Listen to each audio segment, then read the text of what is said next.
law enforcement partners, the ATF Special Agent in Charge, Ben Gibbons, the FBI Special Agent in Charge, Carrie Farley.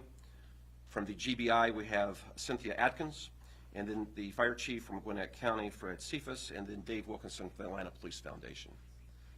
For the... There you go. Thank you all so much. Thank you all so much. For the last number of months, we have contended with a very small group of individuals that have worked very hard to impact the quality of safety in Atlanta. They have been using the tool of fire and the crime of arson to make sure, for whatever motivation, that when a citizen or visitor to the city calls 911, that the individual that shows up doesn't get there quick enough, isn't prepared to do what they're supposed to do when they arrive, and they're not trusted when they arrive and leave. We've seen these arsonists cause resources to be redeployed away from the normal functions of patrol to protect city property, contractors, construction sites. And we've seen families just going to work impacted because of arson. These individuals have placed citizens' lives at danger. They are working hard to make sure that first responders aren't there when they're called upon by callers to 911. And I'm joined today by our partners because we're working very hard and aggressively to hold those individuals accountable, to remove them from the streets, to make sure they cannot use fire yet again as a tool to put lives in danger and impact the first responder network right here in Atlanta, Georgia. Individuals have been arrested. Court cases are underway. But there's still others that have to be taken off the street before they strike again. And so I'm pleased to announce today that with our federal partners and with the state of Georgia, that the FBI, the ATF, the Georgia Arson Control Board, as well as Crime Stoppers of Greater Atlanta are pooling funds to announce a $200,000 reward for individuals that bring forth information that leads to the identity, the conviction, and the arrest of those that have been starting fires right here, not only in Georgia, but 21 fires across the United States, 4 states, that have caused nearing $10 million of damage right here in the state that we all call home. It is important that the citizens understand that if this individual and individuals aren't caught, they will likely strike again, and that they are impacted by these arsons. I want to go through a few of the fires that we are focusing attention on that have impacted us right here in our area. I'm going to go to the most recent one, happened in Gwinnett County this past November. This was Ernst Concrete when a number of construction equipment was set on fire. Then we go to 3 arsons that happened right here in Atlanta on McDonough Boulevard, where a contractor, Brent Scarborough, was targeted 3 different times in the month of October of this year, July of this year, as well as April this year. And this construction equipment was not even connected to the construction of a public safety training center. These were citizens that were going about their day, individuals in the city waiting to have that project completed that were targeted. And then this agency has not been left untargeted. We've had 2 police facilities that have been targeted. We had our precinct at 180 Southside Industrial. That precinct is vital when we protect the Peachtree Road Race, vital when we protect the Pride Parade, vital when we protect any gathering. That precinct was vital when we protected the ceremonies honoring our former First Lady here. While this precinct was set on fire, ladies and gentlemen, there was an officer inside of that precinct. The vehicles that were parked there were all underneath an occupied police facility. And that same night, there was an attempt to set on fire police vehicles that protect the Beltline, that circle our city, that many, many citizens enjoy each and every day. The first fire attack was against a youth center that also at the time could easily have had midnight programming in place. We used programming around the clock to fight crime in the city to be able to secure the safety of young men and women right here in Atlanta, Georgia. And that center was set on fire in the middle of the night. Why are we pointing this at the group that is opposed to the Public Safety and Training Center? Because they've taken credit for this.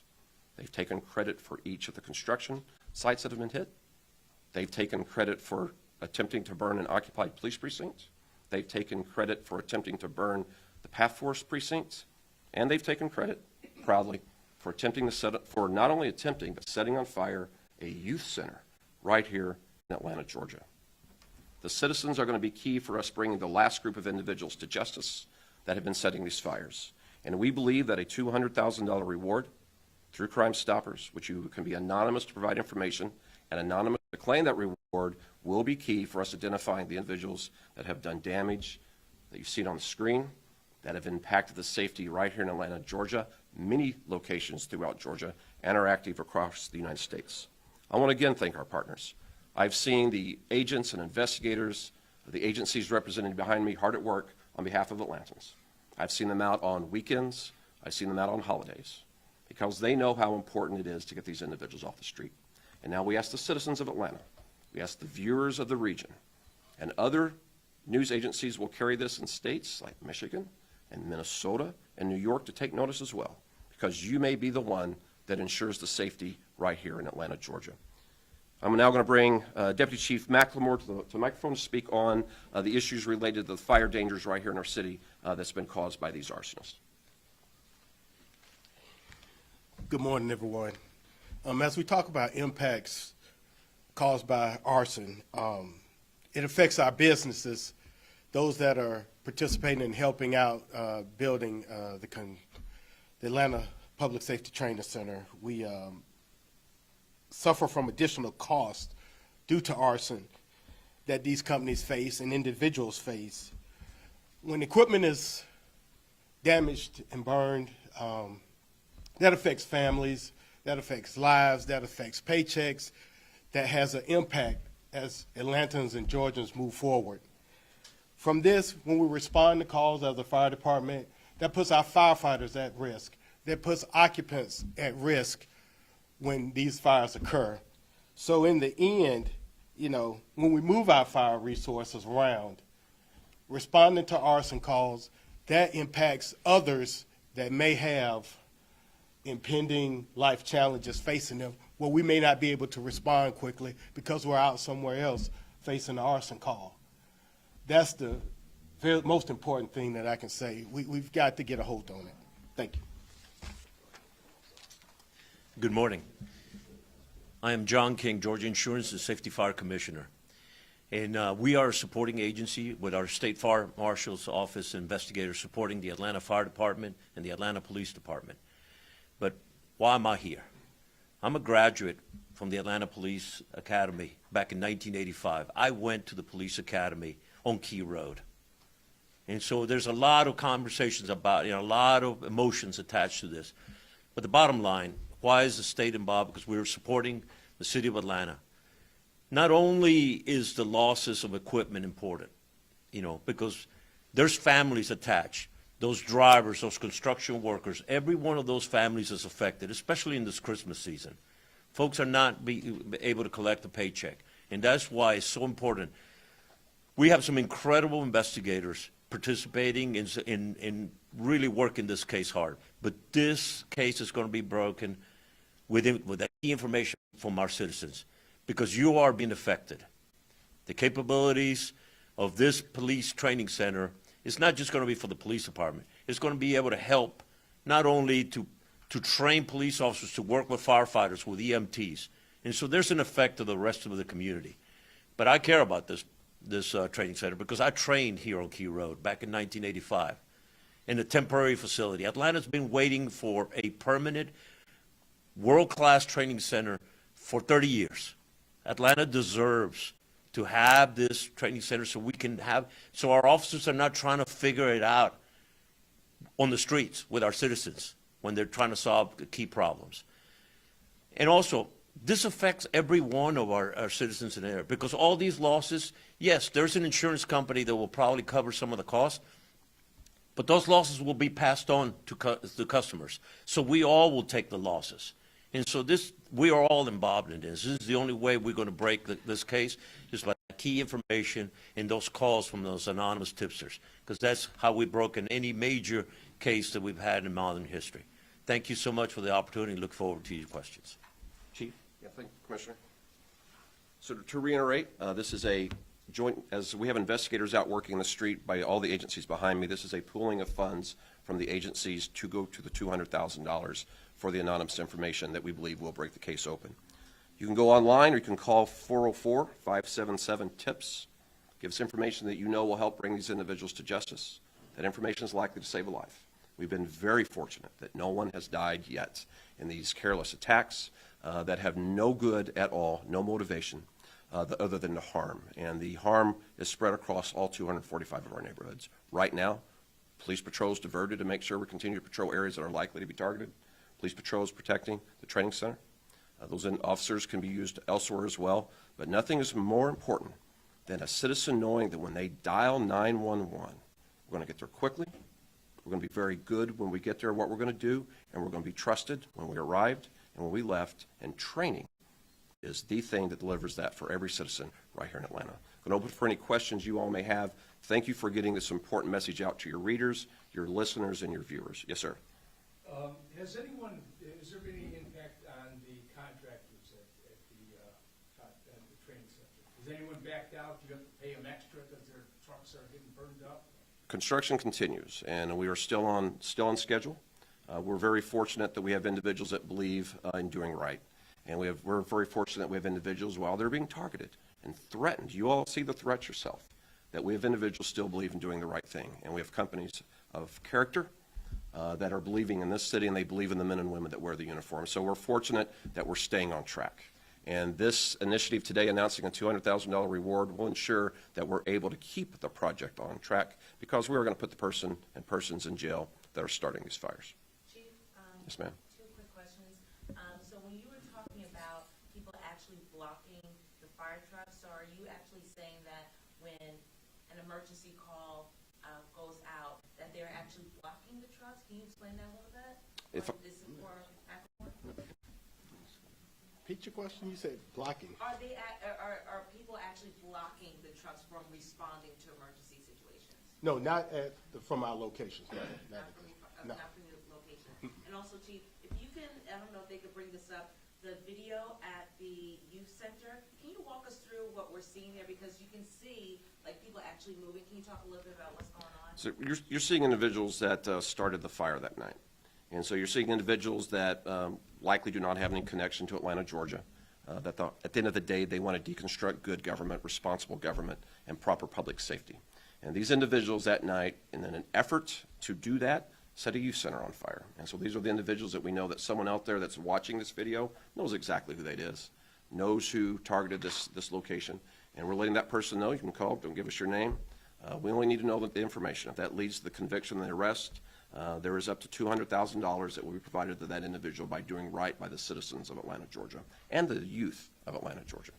Chief, is there anything to those people who, may have some information out there, but there is, just based on my reporting, so much concern where people are even afraid to say they support the Public Safety Training Center because they fear retaliation, and we've seen what these folks can do.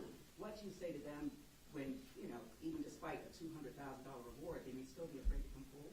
And that's why we're using Crime Stoppers. Crime Stoppers has a proven track record of allowing information to be brought into the investigation that's valuable, that leads to arrests and convictions. And to this day, each of you do not know any of those individuals that help to solve murders, take robbers off the street, able to take individuals into custody that have been doing violent crimes right here in the city, stopping gangs. And so it is a proven system of getting information, returning rewards, and making sure the citizen remains anonymous. It's proven, it's safe, and it's effective. Chief, can you talk about the profile of this group? Do you believe that this same group is responsible for each one of these? How many people are a part of this group? Do you think they're local?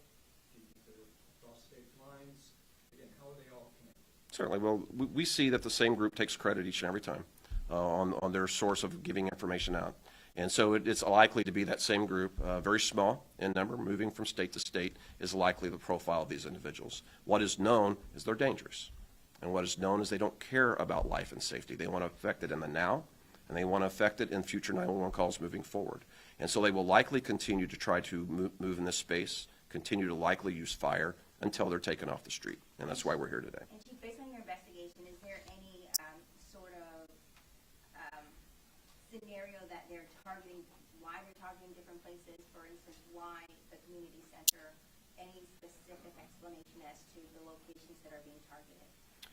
It's very simple.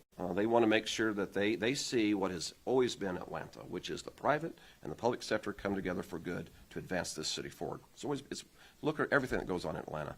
The Atlanta Police Training Center is a public-private initiative. The Atlanta Police Foundation has been important in that role, making sure that the community wants a well-staffed police department, a well-staffed fire department, and well-trained. And so when they attacked the youth center, they thought they were going after the Atlanta Police Foundation. But at the end of the day, kids that were looking forward to going to that facility the next day, kids that needed to go to that facility the next day, couldn't go. And that's who was impacted.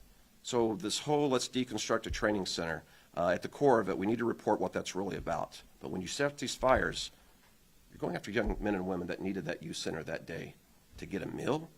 They needed a youth center that day to get the three things that are the best crime fighters always, which is a stable home life, jobs, and education.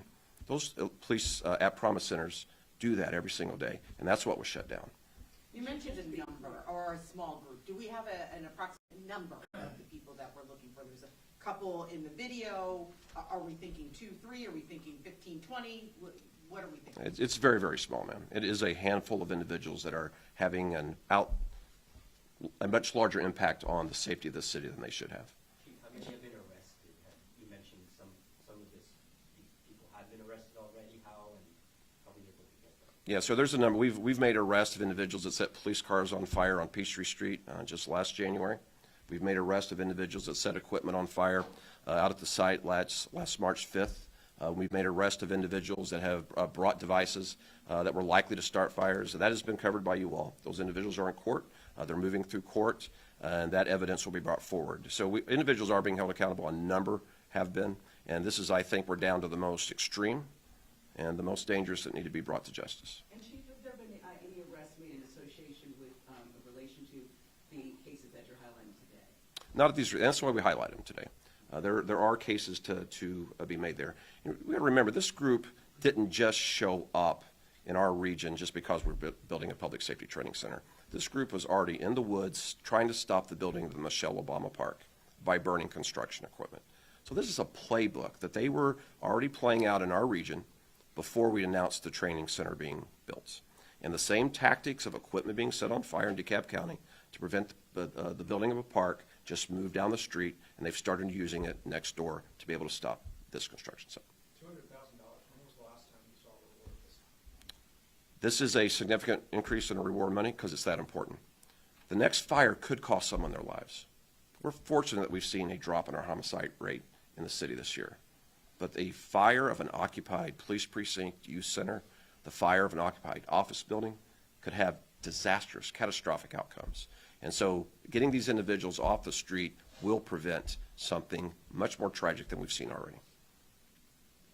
All right, if that's it, we do appreciate it, and thank you. Everything will be posted on the APD website as well as the AFRB website. Thank you, everybody. All right, thank you, everyone. Replay the video one more time. We'll make it available to you. And that is a video that we've released previously. We will make it available.